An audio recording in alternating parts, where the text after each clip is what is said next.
मुगल साम्राज्य के 100 प्लस बिंदु मैं आज आपके बीच में लेकर के उपस्थित हूं। इसके द्वारा आपको पूरा मुगल साम्राज्य का एक संपूर्ण पैकेज मैं आज आपके बीच रखने वाला हूं। इसमें मैं आपको आश्वस्त करना चाहता हूं कि इस वीडियो के माध्यम से आपको कभी भी मुगल साम्राज्य से पूछे जाने वाले प्रश्नों में समस्याएं नहीं उत्पन्न होंगी। आज सभी एग्जामिनेशन में मुगल साम्राज्य से संबंधित अनेक प्रश्न पूछे जाते हैं और मेरा यह प्रयास है कि 130 बिंदु मैं आपके बीच में रखने वाला हूं और ये 130 बिंदु आपको पूरा का पूरा मुगल साम्राज्य कवर कर लेगा। कोई भी प्रश्न मेरे समझ से बाकी नहीं रहेगा। अगर अभी तक आपने मेरे चैनल को सब्सक्राइब नहीं किया है तो जरूर कर लें ताकि इस तरह के अनेक वीडियो आपके बीच में उपस्थित हो सके। तो चलिए आप शुरू करते हैं मुगल साम्राज्य। मुगल काल की शुरुआत हम लोग यहां बिंदु वाइज करने वाले हैं, ध्यान से देखिएगा। मुगल काल 1526 से 1857 ईस्वी तक भारत में रहा। मुगल साम्राज्य की स्थापना बाबर ने 1526 ईस्वी में की। बाबर ने 21 अप्रैल 1526 को पानीपत का प्रथम युद्ध में इब्राहिम लोदी को हराकर मुगल वंश की नींव डाली। जो तीसरा पॉइंट है यहाँ पर, बाबर ने प्रसिद्ध तुलुगमा नीति का प्रयोग सर्वप्रथम पानीपत के प्रथम युद्ध में ही किया। ये क्वेश्चन अक्सर आता है, तुलगमा नीति। चौथा बिंदु, पानीपत के प्रथम युद्ध में जीतने के बाद बाबर ने खजाने का मुंह अमीरों, सगे संबंधियों आदि के लिए खोल दिया और इस उदारता के लिए उसे कलंदर की उपाधि दी गई। किसकी उपाधि दी गई? कलंदर की उपाधि दी गई। पांचवा बिंदु, 17 मार्च 1527 ईस्वी में बाबर ने राणा सांगा के साथ खानवा का युद्ध किया जिसमें बाबर की जीत हुई। खानवा का युद्ध कब हुआ? 15 मार्च 1527 को बाबर और राणा सांगा के बीच। मेदिनी राय के साथ चंदेरी का युद्ध 29 मार्च 1528 को और घाघरा का युद्ध 6 मई 1529 में अफगानों के साथ, जिसमें भी बाबर की जीत हुई। घाघरा के युद्ध में भी।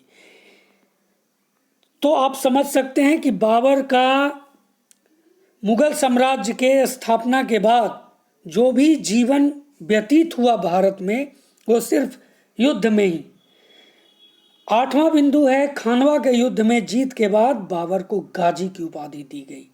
खानवा का युद्ध जब जीत लिया था, किससे?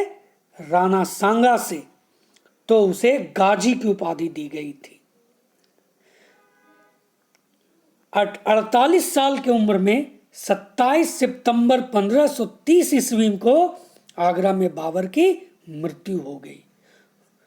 पॉइंट नंबर 10 कहता है, बाबर के शव को पहले आगरा में आराम बाग में दफनाया गया, बाद में काबुल में उसके द्वारा चुने गए स्थान पर दफनाया गया। यानी पहले कहां? आगरा के आराम बाग में, उसके बाद काबुल में। ठीक है। बिंदु नंबर 11, बाबर ने अपनी आत्मकथा बाबरनामा की रचना की थी जिसका अनुवाद बाद में अब्दुल रहीम खान खाना ने किया था। किसने किया था? अब्दुल रहीम खान खाना ने। बाबर का उत्तराधिकारी कौन था? हुमायूं। हुमायूं 23 वर्ष की आयु में 30 दिसंबर 1530 को हिंदुस्तान की गद्दी पर बैठा। 30 दिसंबर 1530 को। 14वां बिंदु, हुमायूं मुगल शासकों में एकमात्र शासक था जिसने अपने भाइयों में साम्राज्य का विभाजन किया था, जो उसकी असफलता का बहुत बड़ा कारण बना। हुमायूं साम्राज्य का विभाजन अपने पिता के अनुसार कामरान को काबुल एवं कंधार, अस्करी को संभल, तथा हिंदाल को अलवर की जागीर दी। इसके अलावा अपने चचेरे भाई सुलेमान मिर्जा को बदख्शा की जागीर दी। बिंदु नंबर 16 कहता है हुमायूं की सबसे बड़ी कठिनाई उसके अफगान शत्रु थे जो मुगलों को भारत से बाहर खदेड़ने के लिए लगातार प्रयत्नशील थे। इसी में अफगान नेता शेर खां था जो इतिहास में शेर शाह सूरी के नाम से विख्यात था। हुमायूं और शेर खां के बीच बक्सर के निकट चौसा नामक स्थान पर 29 जून 1539 को उसके साथ युद्ध किया हुमायूं के साथ शेर खां ने, जिसमें हुमायूं की बुरी तरह पराजय हुई। बिंदु नंबर 19 कहता है 17 मई 1540 में कन्नौज बिलग्राम के युद्ध में हुमायूं पुनः परास्त हो गया। यह युद्ध बहुत निर्णायक युद्ध था। इस युद्ध के बाद हिंदुस्तान की सत्ता एक बार फिर अफगानों के हाथों में आ गई। 20वां बिंदु 15 मई 1555 ईस्वी को मुगलों और अफगानों के बीच सरहिंद नामक स्थान पर युद्ध हुआ। क्योंकि इसके बीच जो था ये हुमायूं निर्वासित का जीवन व्यतीत किया था और 15 मई 1555 ईस्वी में मुगल और अफगानों के बीच कहाँ युद्ध हुआ? सरहिंद नामक स्थान पर। इस युद्ध में अफगानों का नेतृत्व सिकंदर सूर और मुगल सेना का नेतृत्व बैरम खां ने किया। अफगान बुरी तरह पराजित हुए। इस युद्ध में के विजय ने मुगलों को भारत का राज्य प्राप्त हुआ। 21वां बिंदु है 23 जुलाई 1555 ईस्वी को हुमायूं पुनः दिल्ली के तख्त पर बैठा। यानी 23 जुलाई 1555 ईस्वी को हुमायूं दिल्ली के तख्त पर पुनः बैठा था। यह अक्सर क्वेश्चन पूछा जाता है कि हुमायूं दिल्ली के तख्त पर पुनः कब बैठा, तो ये आपका डेट है 23 जुलाई 1555। 23 जुलाई 1555। उसके बाद 22 जनवरी 1556 ईस्वी को दीन पनाह भवन की पुस्तकालय की सीढ़ियों से गिरकर उसकी मृत्यु हो गई। किसकी? हुमायूं की मृत्यु हो गई। इसके लिए लेनपुल ने हुमायूं पर टिप्पणी भी किया। लेनपुल ने कहा हुमायूं जीवन भर लड़खड़ाता रहा और लड़खड़ाते हुए अपनी जान दे दी। एक क्वेश्चन आता है कि इस तरह का टिप्पणी किस विद्वान ने किया था, तो उसका नाम लेनपुल था। अब मैं यहां आपके लिए बिंदु नंबर 24वां बता रहा हूं कि जलालुद्दीन मोहम्मद अकबर का जन्म 15 अक्टूबर, यानी हुमायूं तो मर गया, अब कौन बैठेगा राज सिंहासन पर? तो अकबर बैठेगा। तो जलालुद्दीन मोहम्मद अकबर का जन्म 15 अक्टूबर 1542 ईस्वी में अमरकोट में हुआ। कहाँ हुआ? अमरकोट में हुआ, जो अब सिंध में अमरकोट है और सिंध कहाँ है? पाकिस्तान में। अकबर का राज्याभिषेक 14 फरवरी 15 हुआ। राज्याभिषेक 14 फरवरी 1556 को कहाँ हुआ? पंजाब के कलनौर में। अकबर को अकबर आजम, शहंशाह अकबर भी कहा जाता है। बैरम खान 1556 से 1560 ईस्वी तक अकबर का संरक्षक रहा था। ये क्वेश्चन आता है। पानीपत की दूसरी लड़ाई 1556 ईस्वी को अकबर और हेमू के बीच हुई। इस युद्ध में अकबर के सेनापति बैरम खां थे, जो इस युद्ध को जीतने में महत्वपूर्ण भूमिका निभाए थे। मैं जो भी बिंदु आपके बीच रख रहा हूं वो सभी एग्जामिनेशन के व्यू से बहुत ही महत्वपूर्ण है। तो चलिए बिंदु नंबर 29 पर पहुंचते हैं। बैरम खां की हत्या 1561 ईस्वी में हुई थी। कब हुई थी? 1561 ईस्वी में। अकबर ने धार्मिक सहिष्णुता की नीति अपनाई। यानी सभी धर्मों को उसने सम्मान दिया। युद्ध में के कैदियों को गुलाम बनाने, उनकी पत्नियों और बच्चों को बेचने आदि की पुरानी प्रथा को प्रतिबंधित किया था 1562 ईस्वी में। सभी बिंदु महत्वपूर्ण है, ध्यान से देखिए। अपने पालक मां महामंगा की अगुवाई में हरेम पार्टी के नियंत्रण से 1562 ईस्वी में मुक्त किया अकबर ने। हरम दल भी कहा जाता है हरेम पार्टी को। तो हरम दल से मुक्त कब किया अकबर ने? 1562 में। 1563 ईस्वी में तीर्थ यात्रा कर को रद्द किया। ये क्वेश्चन अक्सर एग्जामिनेशन में पूछे जाते हैं कि अकबर ने तीर्थ यात्रा कर को रद्द कब किया? 1563 ईस्वी। 1564 ईस्वी में जजिया कर को समाप्त कर दिया। जजिया कर को कब समाप्त किया? 1564। 1571 ईस्वी में फतेहपुर सीकरी की स्थापना की और इसे अपनी राजधानी के रूप में विकसित किया। ये बहुत महत्वपूर्ण है, ध्यान दीजिए। 1571 ईस्वी में फतेहपुर सीकरी की स्थापना की और इसे अपनी राजधानी के रूप में विकसित किया। इबादत खाना की स्थापना 1575 ईस्वी में किया। इबादत खाना जहां प्रार्थना किया जाता था।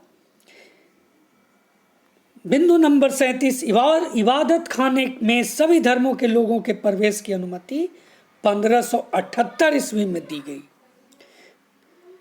अकबर ने एक बहुत ही महत्वपूर्ण धर्म की स्थापना की जिसका नाम था दीन इलाही 1582 ईस्वी में।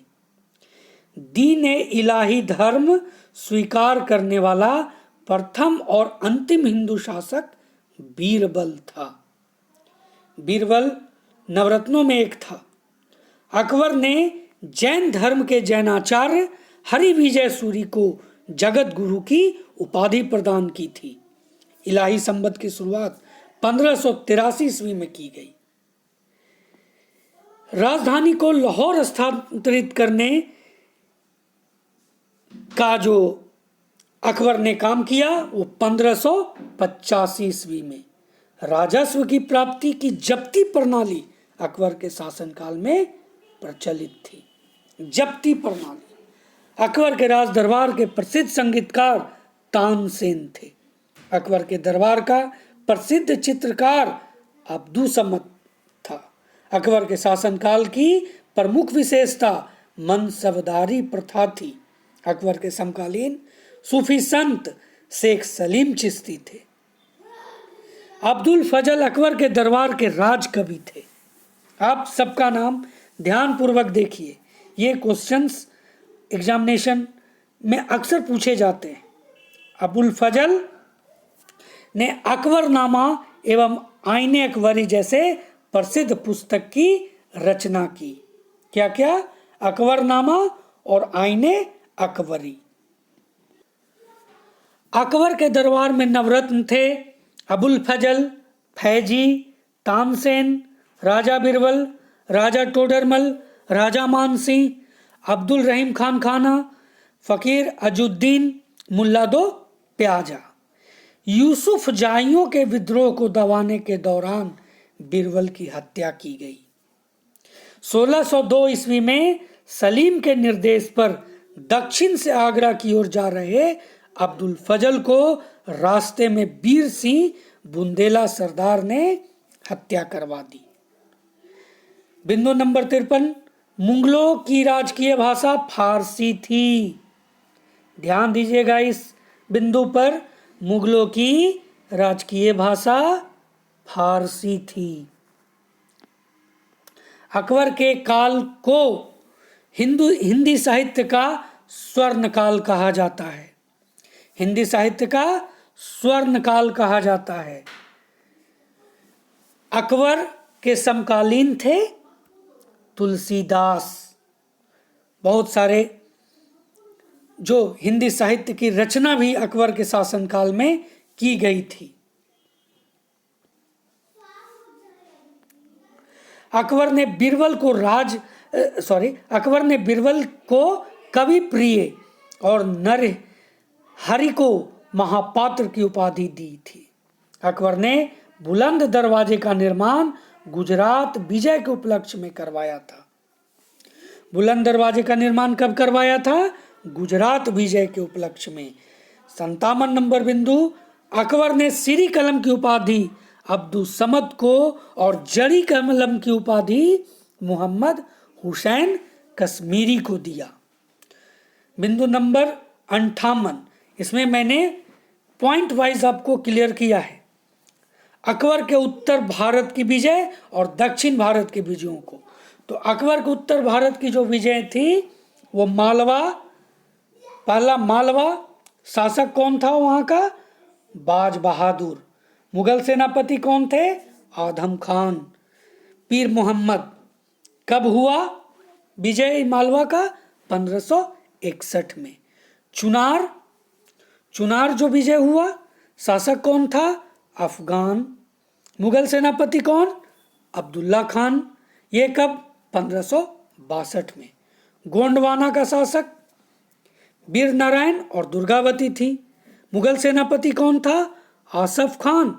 और लेकिन इसने यानी कि वीर नारायण और दुर्गावती ने स्वयं अधीनता स्वीकार की थी। ये कब हुआ था? 1564 ईस्वी में। आमेर शासक कौन थे? भारमल। कौन थे? भारमल। ये कब हुआ आमेर विजय? 1562 में। इसने भी स्वेच्छा से अधीनता स्वीकार की थी। पहला राजपूताना राज्य जो वैवाहिक संबंध स्थापित किया, मान सिंह जोधाबाई इसी राजपूताना राज्य से आते हैं, आमेर से। मेड़ता शासक कौन था? जयमल। मुगल सेनापति सरफुद्दीन। ये कब हुआ? सन 1562 में। मेवाड़ शासक उदय सिंह और राणा प्रताप। मुगल सेनापति कौन? अकबर खुद, मान सिंह और आसफ खान। कब हुआ? सन 1568 में। रणथंभौर विजय शासक सुरजनहाड़ा। मुगल सेनापति भगवान दास अकबर। ये कब? 1576। कालिंजर विजय, यहाँ का शासक कौन था? रामचंद्र। मुगल सेनापति कौन था? मजनू खान काकशाह। कालिंजर विजय कब हुआ? 1569 में। गुजरात विजय, वहाँ का शासक कौन था? मुजफ्फर खान। मुगल सेनापति सम्राट अकबर स्वयं। कब? सन 1571 में। बिहार और बंगाल पर जो विजय हुआ, शासक उस समय कौन था? दाऊद खान। मुगल सेनापति कौन था? मुनीम खान खाना। कब हुआ? 1574 से 76 के बीच। कश्मीर विजय, कश्मीर का उस समय शासक यूसुफ और याकूब खान। मुगल सेनापति कौन? मानसी व कासिम खान। कश्मीर विजय कब हुआ? 1586। अब आते हैं काबुल विजय। काबुल का शासक उस समय कौन था? हकीम मिर्जा। मुगल सेनापति जो इस युद्ध का सेनानायक था, मानसी और अकबर। ये दोनों मुगल सेनापति थे। काबुल विजय कब हुआ? 1581 में। हल्दी घाटी युद्ध, शासक कौन था? महाराणा प्रताप। मुगल सेनापति मानसिंह। सन 18 जून 1576 में। इसमें कहा जाता है कि इस युद्ध में महाराणा प्रताप को हार के रूप में, कि महाराणा प्रताप हार गए थे, ऐसा कहना लाजमी नहीं है। अकबर द्वारा दक्षिण भारत में जो विजय हुआ, ये बिंदु नंबर 59 में मैंने क्लियर किया है। इसमें पहला क्या था? खानदेश। शासक कौन था? अली खान। अधीनता इसने स्वीकार कर ली थी। ये कब हुआ? 1591 में। 1599 में दौलताबाद। अहमदनगर का शासक कौन? बहादुर शाह। चांद बीबी। अहमदनगर को कब्जे में कब लिया गया? 1600 ईस्वी में, मतलब विजय प्राप्त किया। अब है 80-60। शासक मीरन बहादुर, सेनापति अकबर। कब? सन 1601 में। अकबर की मृत्यु 27 अक्टूबर 1605 ईस्वी को हुई और उसका अंतिम संस्कार फतेहपुर सिकरी आगरा में किया गया था। जहांगीर का राज्याभिषेक नवंबर 1605 ईस्वी को हुआ। सलीम ने राज्याभिषेक के बाद जहांगीर की उपाधि धारण की थी। उसके पहले उसका नाम सलीम था। जहांगीर एक रंगीन मिजाज का बेहद शौकीन मुगल बादशाह बना। जहांगीर ने किश्वर और कांगड़ा के अलावा बंगाल तक अपने साम्राज्य का विस्तार किया। यानी अकबर के साम्राज्य को इसने बहुत हद तक कोशिश की थी अपने अनुसार बढ़ाने की। जहांगीर को आगरा में बनी न्याय की जंजीर के लिए याद किया जाता है। जहांगीर का जन्म 31 अगस्त 1559 को फतेहपुर सिकरी में शेख सलीम चिश्ती के कुटिया में हुई थी। उन्हीं के नाम पर इसका नाम सलीम पड़ा था। अकबर सलीम चिश्ती से बहुत ही प्रभावित था। जहांगीर के शासनकाल को चित्रकला का स्वर्ण युग भी कहा जाता है। ऐसा उसने अपने आत्मकथा में लिखा है कि कोई भी मृतक व्यक्ति या फिर जीवित व्यक्ति द्वारा बनाया गया चित्र हो, मैं देखते ही तुरंत बता सकता हूं कि वह किस चित्रकार की कृति है। उसकी चित्रकला की कौशल इसी से जाना जा सकता है। जहांगीर के सबसे बड़े बेटे खुसरो मिर्जा ने अपने पिता के साथ विद्रोह कर दिया था। खुसरो मिर्जा और जहांगीर के सेना के बीच जालंधर के पास युद्ध हुआ। कहाँ युद्ध हुआ था? जालंधर के पास। किसके बीच? खुसरो मिर्जा और जहांगीर के बीच युद्ध हुआ था। और खुसरो की मदद करने के कारण ही सिखों के 5वें गुरु अर्जुन देव की हत्या करवा दी थी शाहजहां ने।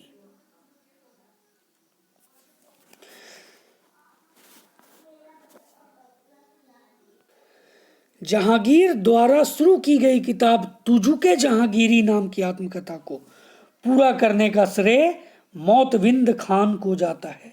किसे जाता है? मोतविंद खान को।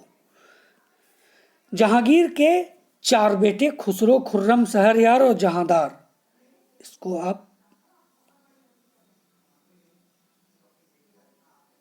4 बेटे थे खुसरो के। कौन कौन? खुसरो, खुर्रम, शहरयार और जहांदार। नूर जहां ईरानी निवासी मिर्जा ग्यास बेग की बेटी थी, जिससे शादी हुआ था जहांगीर का, और उसका वास्तविक नाम मेहरुनिशा था। 1549 ईस्वी में नूर जहां का विवाह अली कुली बेग से हुआ था। जहांगीर ने अली कुली बेग को एक शेर मारने के कारण शेर अफगान की उपाधि दी थी। 1607 ईस्वी में शेर अफगान की मौत के बाद मेहरुनिशा अकबर की विधवा सलीमा बेगम की सेवा में नियुक्त हुई और नवरोज के दिन जहांगीर ने मेहरुनिशा को 1600 देखा और 1611 ईस्वी में उससे विवाह कर लिया। विवाह के बाद उसे 2 उपाधियां, नूरजहां को 2 उपाधियां दिया। क्या क्या? पहले मेहरुनिशा नाम था, फिर उसने 2 उपाधियां दिया, नूरजहां और नूरमहल। जहांगीर के शासनकाल के मशहूर चित्रकार थे मंसूर, विशनदास और मनोहर। कौन कौन? मंसूर, विशनदास और मनोहर। ये प्रसिद्ध चित्रकार थे। इस्ताद उल दौला का मकबरा 1626 में नूरजहां बेगम ने बनवाया था और मुगल कालीन वास्तुकला के अंतर्गत ये पहली ऐसी इमारत थी जो सफेद संगमरमर से बनी थी। ऐसी इमारत थी जो सफेद संगमरमर से बनी थी। अशोक के कौशाम्बी स्तंभ पर समुद्रगुप्त की प्रयाग प्रशस्ति और जहांगीर का लेख भी उत्कीर्ण है। जहांगीर के मकबरे का निर्माण नूरजहां ने करवाया था। जहांगीर के शासनकाल में कुछ विदेशी यात्री भारत आए थे। कौन कौन थे? तो ये देखिए,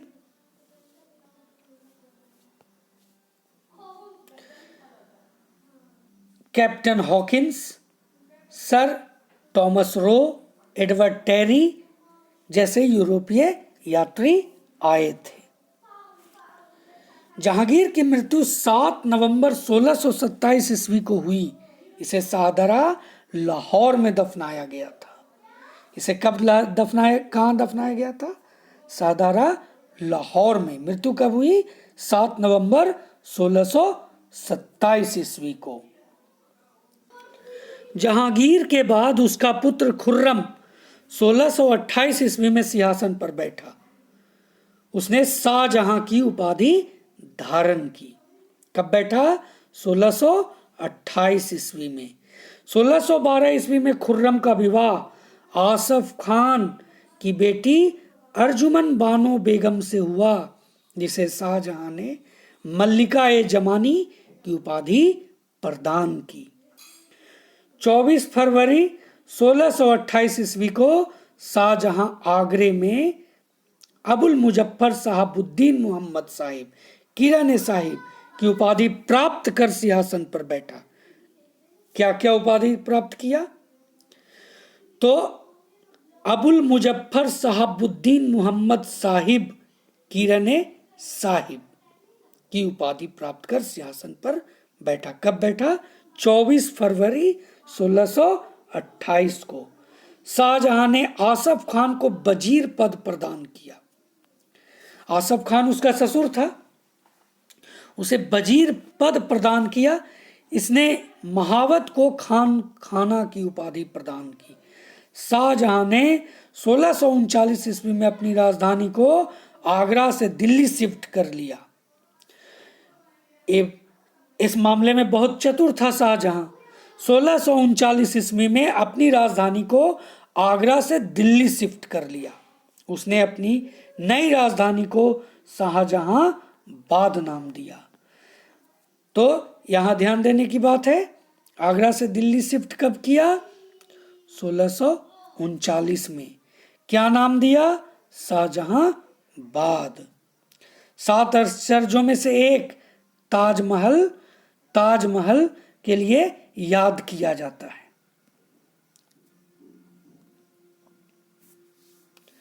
जो उसने अपनी पत्नी मुमताज महल के लिए उनकी याद में बनवाया। इसके वास्तुकार उस्ताद अहमद लाहौरी थे। ये क्वेश्चन हमेशा आता है कि ताजमहल के वास्तुकार कौन थे? तो कौन थे? वो वास्तुकार थे उस्ताद अहमद लाहौरी। यह सफेद संगमरमर का बना था। शाहजहां के काल को स्थापत्य कला और सांस्कृतिक दृष्टि से स्वर्णिम युग कहा जाता है। जहां भी स्थापत्य कला की बात आती है मुगल शासन में, तो शाहजहां का नाम अवश्य आता है। शाहजहां ने ताजमहल के अलावा दिल्ली का लाल किला, जामा मस्जिद, आगरा की मोती मस्जिद, ध्यान देने की बात है, आगरा की मोती मस्जिद के अंदर जो लाल किला के अंदर मोती मस्जिद है वो औरंगजेब ने बनाया था। आगरा के किले में स्थित दीवाने खास, दीवाने आम और मुसम्मन बुर्ज, लाहौर में स्थित शालीमार बाग बनवाया था इसने। इतने सारे स्थापत्य कला के उदाहरण शाहजहां का देखने को मिलता है। शाहजहां ने लाहौर तक रावी नहर का निर्माण किया था। बहुत इंपॉर्टेंट, शाहजहां ने लाहौर तक निर्माण किया था रावी नहर का। शाहजहां के सबसे बड़े पुत्र दारा सिकोह ने भगवत गीता और योग वशिष्ठ का फारसी भाषा में अनुवाद करवाया था। साथ ही वेदों का संकलन भी करवाया था। शाहजहां ने दारा शिकोह को शाह बुलंद इकबाल की उपाधि से सम्मानित किया था। शाहजहां अपने प्रथम सुपुत्र दारा शिकोह से बहुत ही खुश रहता था। शाहजहां के शासनकाल में ही फ्रांसीसी यात्री वर्नियर और ट्रेवनियर तथा इटालियन यात्री मनुची भारत आए थे। शाहजहां ने अपने शासनकाल में सिक्का चलाया था जिसे आना कहा जाता था। क्या कहा जाता था? आना। शाहजहां एक बेशकीमती तख्त पर आसीन होता था जिसे तख्ते ताऊश कहा जाता था। क्या कहा जाता था उसे? तख्ते ताऊश। तख्त ए ताऊश, याद रखिएगा इसे। तख्त ए ताऊश पर यह बैठता था। शाहजहां के बीमार पड़ने पर उसके चारों बेटों दारा शिकोह, शाह शुजा, औरंगजेब और मुराद बख्श में 1657 ईस्वी में उत्तराधिकार के लिए संघर्ष शुरू हो गया। 18 जून 1658 ईस्वी में औरंगजेब ने शाहजहां को बंदी बना लिया। कब? 18 जून 1658 को। 18 जून 1658 को शाहजहां को औरंगजेब ने बंदी बना लिया। 25 अप्रैल 1658 ईस्वी में दारा और औरंगजेब के बीच धर्मट का युद्ध हुआ। दारा शिकोह, जिसके बारे में मैंने अभी चर्चा किया, 25 अप्रैल 1658 को धर्मट का युद्ध। इस युद्ध में दारा हार गया था। सामूगढ़ का युद्ध 1658 में दारा और औरंगजेब के बीच हुआ और इस युद्ध में भी दारा हार गया। यानी धर्मट का युद्ध जो 25 अप्रैल 1658 को हुआ और सामूगढ़ का युद्ध भी 1658 में हुआ और दोनों युद्ध में दारा की हार हुई। उत्तराधिकार का अंतिम युद्ध देवराई की घाटी में 12 से 14 अप्रैल 1659 ईस्वी को हुआ। इस युद्ध में दारा के हारने पर उसे इस्लाम धर्म की अवहेलना करने के अपराध में 30 अगस्त 1659 ईस्वी में उसकी हत्या कर दी गई। आगरा के किले में अपने कैदी जीवन के 8वें साल मतलब 31 जनवरी 1666 ईस्वी को 74 साल की उम्र में शाहजहां की मृत्यु हुई। औरंगजेब का राज्याभिषेक 2 बार हुआ था। पहला राज्याभिषेक जो उसने आनंद फानन में करवाया था 31 जुलाई 1658 को। पहला 31 जुलाई 1658 को और दूसरा राज्याभिषेक 15 जून 1659 को। ये दोनों राज्याभिषेक दिल्ली में हुआ था।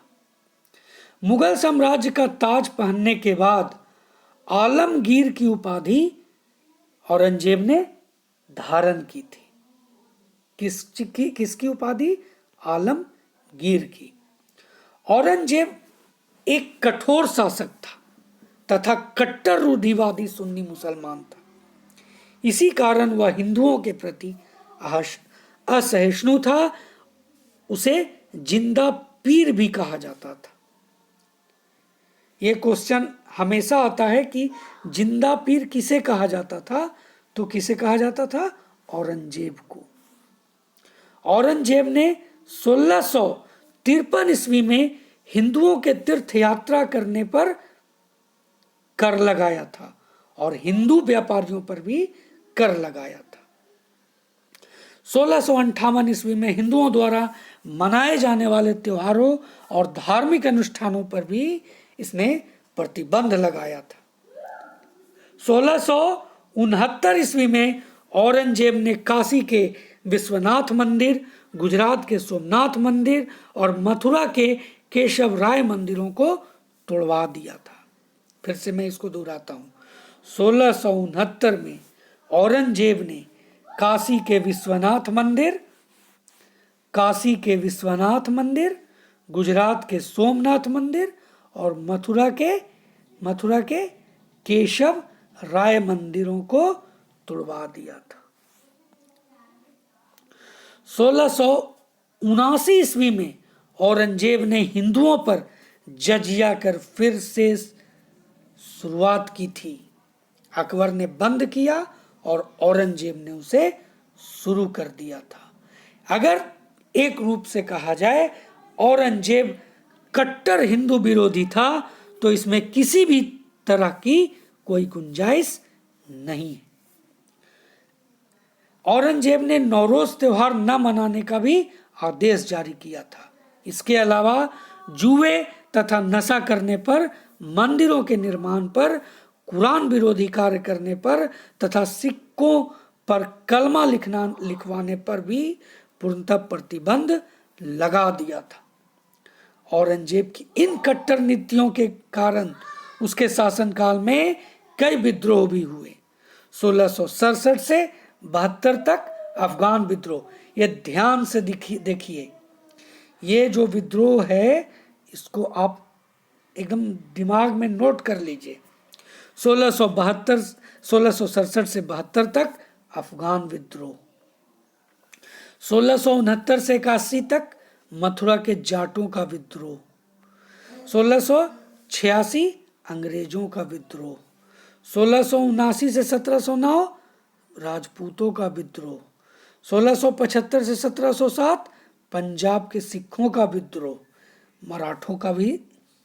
मराठों के साथ भी इसका विद्रोह हुआ था।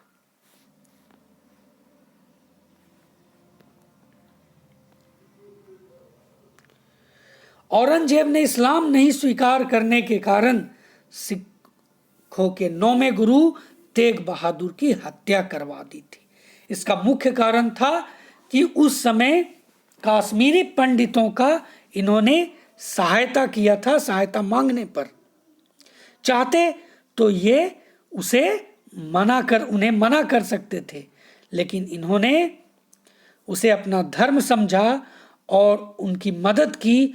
और इसी से रुष्ट होकर औरंगजेब ने जब उन्हें बंदी बनाया तो कहा कि तुम इस्लाम को भी कबूल करो, और इन्होंने इस्लाम स्वीकार करने से मना कर दिया तो इनकी हत्या करवा दी।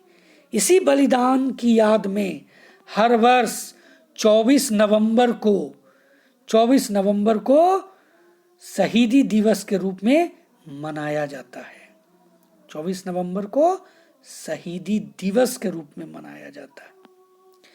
चमकौर का युद्ध 1704 में 21, 22 और 23 दिसंबर को 1704 में 21, 22 और 23 दिसंबर को गुरु गोविंद सिंह और मुगलों की सेना के बीच चमकौर पंजाब में लड़ा गया। इस युद्ध में सिखों की विजय हुई थी। इस युद्ध में औरंगजेब के सेनानायक वजीर खान के लगभग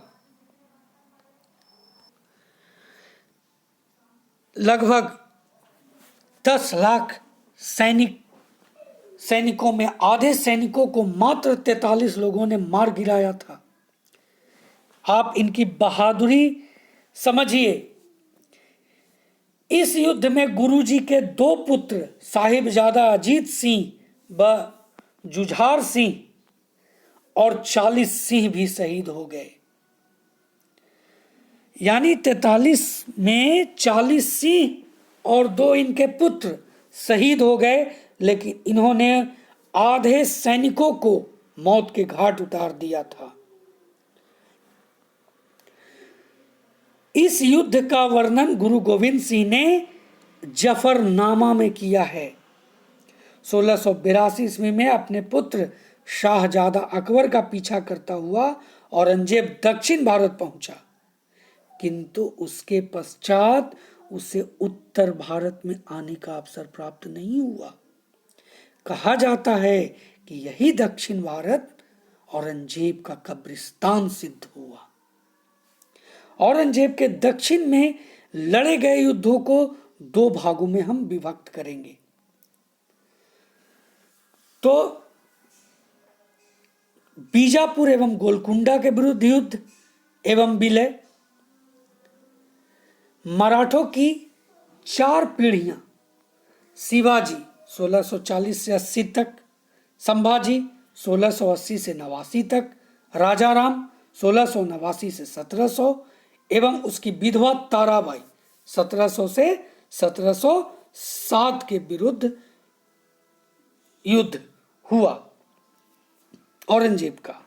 औरंगजेब ने 1665 ईस्वी में राजा जय सिंह, जयपुर के, को बीजापुर एवं शिवाजी का दमन करने के लिए भेजा था। बीजापुर शिवाजी का दमन करने के लिए भेजा था। दोनों के बीच 1665 ईस्वी में पुरंदर की संधि हुई। यह जय सिंह की व्यक्तिगत विजय थी। पुरंदर की संधि में शिवाजी को बहुत सारे ऐसे समझौते करना पड़ा था जो वो नहीं चाहते थे। मुगल के साथ शिवाजी का पहला संघर्ष 1656 ईस्वी में हुआ। यह मुगलों के साथ शिवाजी का पहला संघर्ष 1656 ईस्वी में हुआ, जब शिवाजी ने अहमदनगर और जुनार किले पर आक्रमण किया।